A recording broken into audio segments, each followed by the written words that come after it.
शहीद अशोक कामटे विचार मंच सोलापूर तर्फे 26/11 संविधान दिनाचे औचित्य साधून 26/11/2008 रोजी मुंबई येथे झालेल्या आतंकवादी हल्ल्यात शहीद झालेल्या वीरांच्या स्मरणार्थ तसेच सोलापूरचे तत्कालीन लोकप्रिय पोलीस आयुक्त शहीद अशोकजी कामटे यांच्या 18व्या पुण्यतिथीनिमित्त सोलापुरात शिवस्मारक सभागृह नवी पेठ सोलापूर या ठिकाणी भव्य रक्तदान शिबिराचे तसेच मोफत नेत्ररोग तपासणी व मोतीबिंदू शस्त्रक्रिया शिबिराचे उद्घाटन शिवचरित्रकार डॉक्टर शिवरत्न शेटे सौ सुप्रज्ञा शेटे यांच्या हस्ते करण्यात आले।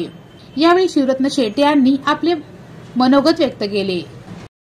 IPS अधिकाऱ्याच्या बद्दल नितांत आदर कसा असतो सगळ्या सोलापूरकरांच्या घरात जाऊन बघा, लोकांच्या दुकानामध्ये सुद्धा देवदेवतांच्या समवेत हुतात्मा अशोकजी कामटे साहेबांचं प्रतिमा तुम्हाला दिसेल। एखादा अधिकारी काम करून गेल्यानंतर आपल्या कर्तृत्वाची छाप प्रत्येकाच्या हृदयात आणि मनात कशी उमटवून जातो त्याचं हे आदर्श उदाहरण आहे सोलापूरकर। आज हुतात्मा 26 नोव्हेंबरच्या निमित्ताने जे 18 योद्धे हुतात्मा झाले आणि या योद्ध्यांना यांचं स्मरण करण्यासाठी शहीद अशोक कामटे विचारमंच दरवर्षी रक्तदानाचं या शिबिराचं आयोजन करतो। आज उदंड प्रतिसाद आहे, दिवसभर हा रक्तदानाचा कार्यक्रम सुरू असतो।